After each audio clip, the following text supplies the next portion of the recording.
नमस्कार। Stock ideas YouTube च्यानलमा यहाँलाई हार्दिक स्वागत छ।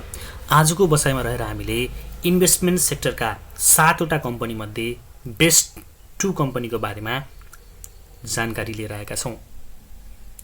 आजको जानकारीमा लाग्नु अगाडि यहाँलाई विशेष अनुरोध कि तपाईहरु आजसम्म पनि हाम्रो च्यानलमा नयाँ हुनुहुन्छ वा आजसम्म पनि हाम्रो च्यानललाई सब्स्क्राइब गर्नुभएको छैन भने कृपया हाम्रो च्यानललाई सब्स्क्राइब गर्नुहोला। त्यसको लागि युट्युबमा गएर @7 स्टक आइडिया भनेर सर्च गर्नुभयो भने यो लोगो भएको हाम्रो च्यानल खुल्छ र यसमा तपाईहरुले सब्स्क्राइब गरी नजिकैको बेल आइकन दबाई अल अप्सनमा क्लिक गर्नुभयो भने हामीले भिडियो राख्न साथ तपाईहरुलाई नोटिफिकेसन प्राप्त हुन्छ र तपाईले शेयर बजार सम्बन्धी विविध जानकारी साथै लेटेस्ट अपडेटहरु प्राप्त गर्न सक्नुहुन्छ। हामीले थुप्रै किसिमका भिडियोहरु राखेका छौं। तपाईले च्यानलमा भिजिट गरेर आफुलाई उपयुक्त लागेका भिडियोहरु हेर्न सक्नुहुन्छ। भिडियो हेरिसकेपछि तपाईहरुको रचनात्मक प्रतिक्रिया दिनुहोला। साथै कुनै सुझाव छ भने पनि हामीलाई कमेन्ट गरिदिनुहोला। हामीले सकेसम्म तपाईका सुझावहरुलाई मनन गर्ने र आफुलाई परिमार्जित गर्दै लैजाने प्रयास गर्ने छौं। आजको भनाइ लक्ष्यमा पुग्नुभन्दा जरुरी भनेको राम्रोसँग यात्रा गर्नु हो। गौतम बुद्ध। अब लागौं आजको जानकारीतर्फ। मैले अघि नै भनिसके आज हामीले 7वटा इन्भेस्टमेन्ट सेक्टरका कम्पनीहरुमध्ये बेस्ट 2 कम्पनीहरु हाम्रो नजरमा बेस्ट 2 लागेका कम्पनीहरु 2वटा उत्कृष्ट कम्पनीको बारेमा जानकारी लिएर आएका छौं। सीआईटी पहिलो कम्पनीको रूपमा रहेको छ। सुरुमा यसको 80-81 को फर्स्ट क्वार्टर रिपोर्टलाई एकचोटी मध्यनजर गरौं। यसको 80-81 को प्रथम क्वार्टरको जुन रिपोर्ट आएको छ त्यसले के बताउँछ भने यो कम्पनीका अधिकांश सूचकहरु सकारात्मक छन्। हेर्न सक्नुहुन्छ पेड अप क्यापिटल भन्नुहुन्छ भने 25% ले बढेको छ। रिजर्भ एन्ड सरप्लसमा 23.22% को वृद्धि देखिन्छ। इन्ट्रेस्ट इन्कम 23.03% ले बढेको छ। त्यसैगरी सर्भिस चार्ज एन्ड कमिसनमा 12.10% को बढोत्तरी देखिन्छ।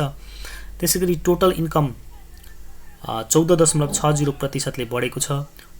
टोटल एक्सपेन्स हेर्नुहुन्छ भने 17.27% ले बढेको छ। त्यसैगरी प्रॉफिट चाहिँ यो कम्पनीको 13.82% ले बढेको देखिन्छ र ईपीएस भन्नुहुन्छ भने अलिकति घटेको छ। 1.96 रुपैयाँले घटेर अहिले चाहिँ 19.94 रुपैयाँ पुगेको देखिन्छ। गत आर्थिक वर्षको प्रथम त्रैमासिक रिपोर्टमा यसको 21.90 रुपैयाँ ईपीएस रहेको थियो। यसको नेटवर्थ पर शेयर अर्थात बुक भ्यालु भन्नुहुन्छ भने अहिले 159 रुपैयाँ 79 पैसा देखिन्छ। जबकि यो गत आर्थिक वर्षमा 189 रुपैयाँ 05 पैसा थियो र पी रेशियो 93.53 देखिन्छ। अब एकचोटी यसलाई चार्टबाट पनि हेरौं है त। अब चार्टबाट हेर्दाखेरि पहिला फन्डामेन्टल इन्डिकेटर हेरौं। यसको चाहिँ 52 हप्ताको हाई लो मूल्य हेर्नुहुन्छ भने यो कम्पनी 2704 रुपैयाँसम्म पुगेको देखिन्छ। 52 हप्तामा माथि भनेको तल झर्दा 1829 रुपैयाँसम्म भनेपछि अहिले यो कम्पनी तपाईले 52 हप्ताको लो मूल्यको नजिकमा देखिरहनु भएको छ है त। र एक वर्षमा तपाईले हेर्नुहुन्छ भने कम्पनी जम्मा 1.36% ले मात्रै घटेको छ। ईपीएस अघि नै मैले भनिसके 19.94 र पी रेशियो 94.68 देखिन्छ। बुक भ्यालु यसको एकदमै राम्रो छ। 540 रुपैयाँ 7 पैसा देखिन्छ। र यसको एउटा अर्को सकारात्मक पक्ष के छ भने यसको लाभांश। यसको लाभांशको इतिहास हेर्नुहुन्छ भने निकै आकर्षक र लोभलाग्दो देखिन्छ। 38, 50, 21, 22, 22, 22, 22, 9, 30 गरेर बोनस शेयर दिएको छ भने यसले नगद लाभांश पनि मिसाएर दिने गरेको देखिन्छ। कतिपय आर्थिक वर्षहरुमा चाहिँ अलिकति धेरै बराबर जस्तो दिएको छ बोनस शेयर र नगद लाभांश भने कतिपय आर्थिक वर्षहरुमा चाहिँ कर तिर्ने प्रयोजनको लागि मात्रै यसले नगद लाभांश दिएको देखिन्छ। अब टेक्निकली चाहिँ कस्तो देखिन्छ त भन्दा यसले निरन्तर रूपमा चाहिँ हायर हाई र हायर लो को श्रृंखला बनाउँदै माथि गइरहेको देखिन्छ र यसले यो बियरिसको बटम लगाइसकेको जस्तो हामीले सहजै देखिरहेका छौं। अब यहाँबाट घट्ने सम्भावना छँदै छैन त म भन्दिन, तर एउटा राम्रो सपोर्टमा छ लङ टर्म, मिड टर्म तथा सर्ट टर्म तिनै तरिकाले किन्न मिल्ने कम्पनीको रूपमा मैले यसलाई हेरेको छु र खास गरी सर्ट भन्दा पनि मिड तथा लङ टर्मको लागि यो कम्पनी बेस्ट हुन्छ भन्ने मेरो राय रहन्छ। र अहिले किन्ने या नकिन्ने भन्ने सन्दर्भमा कहिले पनि हामीले कम्पनीलाई चाहिँ बटममा किन्न सक्दैनौँ। अहिले नेप्से चाहिँ 1800 को बिन्दुमा देखिन्छ।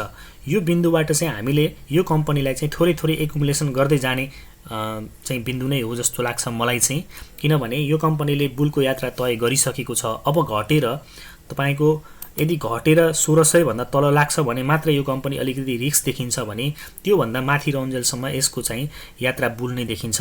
यसर्थ लङ टर्मको लागि राम्रो लाभांशको लागि यो कम्पनी चाहिँ राम्रो देखिन्छ। बुलसम्म राख्न सकियो भने यो कम्पनीबाट चाहिँ हामीले राम्रै इन्कम गर्न सक्ने देखिन्छ। यसर्थ पनि यो कम्पनीलाई तपाईले वाच लिस्टमा राख्न सक्नुहुन्छ। यसैगरी इन्भेस्टमेन्ट सेक्टरकै अर्को कम्पनी मैले हरेक सेक्टरबाट दुई कम्पनी सजेस्ट गर्दाखेरि पनि त्यो कम्पनीको बारेमा बताएको थिएँ। उसो त त्यो कम्पनी भर्खरै आइपिओ जारी भएर आएको कम्पनी हो, तर धेरै एंगलबाट यो कम्पनी सकारात्मक देखिएको छ। मैले चाहिँ यो कम्पनी यतै तलै हुँदाखेरि चाहिँ सजेस्ट गरेको थिएँ। अहिले चाहिँ यो कम्पनी राम्रै बढिसकेको अवस्था छ। बजार बढ्न नसकेको अवस्थामा पनि हाथवेमा एउटा राम्रो मुभमेन्ट देखेको छ, भोल्युम सहित बढेको छ। यसको पछाडिको कारण के छ त भन्दा फन्डामेन्टल्ली यो कम्पनी स्ट्रङ देखिन्छ र साथै यसको सप्लाई पनि कम छ। यो दुईटा कारणले गर्दा यो कम्पनीमा चाहिँ राम्रो स्विङ आउन सक्ने र बढ्न सक्ने सम्भावना अझै पनि देखिन्छ। मार्केटमा 365 मा कारोबार भइरहेको छ। हिजोको दिनमा मात्रै यो कम्पनीमा 9.98% को बढोत्तरी भएको थियो। 52 हप्ताको हाइलो हेर्नुहुन्छ भने 365.80 रुपैयाँ र तल झर्दा 279 रुपैयाँसम्म झरेको देखिन्छ।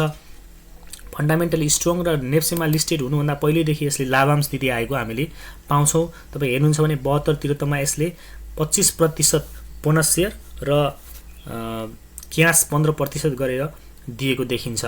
साथै त्यही आर्थिक वर्षमा यसले राइट सेयर पनि 9.779 को दरले दिएको देखिन्छ। 77-78 मा यसले नगद लाभांश 30% र बोनस सेयर 25% दिएको देखिन्छ। 78-79 मा 10% नगद लाभांश दिएको देखिन्छ। यसरी राम्रो लाभांश दिँदै आएको देखिन्छ। सप्लाई कम भएको र फन्डामेन्टल स्ट्रङ रहेको इन्भेस्टमेन्ट सेक्टरको कम्पनीको रूपमा चाहिँ यो रहेको देखिन्छ। धेरै यसो फन्डामेन्टल इन्डिकेटरहरू राम्रा छन्, तर एउटा कुरा के ख्याल गर्नुपर्छ भने यसको फेस भ्यालु 100 होइन, यसको फेस भ्यालु चाहिँ 50 रुपैयाँ भएको पनि मैले तपाईहरुमाझ जानकारी गराएँ है त।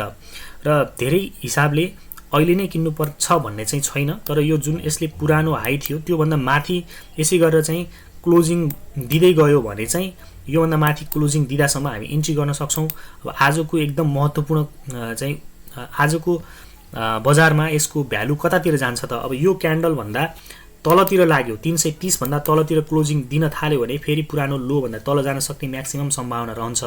तर त्यो सम्भावना मैले कम देखेको छु, किनभने यो भोल्युम सहित बढिरहेको अवस्थामा छ।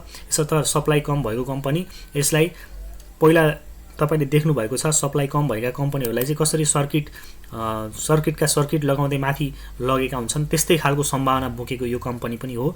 तर यस्तो कम्पनीमा चाहिँ हाई रिस्क हुन्छ। यसर्थ तपाईले आफूले उच्च जोखिम चाहिँ वहन गर्न क्षमता छ भने मात्र यस्ता कम्पनीलाई तपाईले वाच लिस्टमा राख्न सक्नुहुन्छ, अन्यथा चाहिँ ठूलो जोखिम हुने सम्भावना पनि रहन्छ।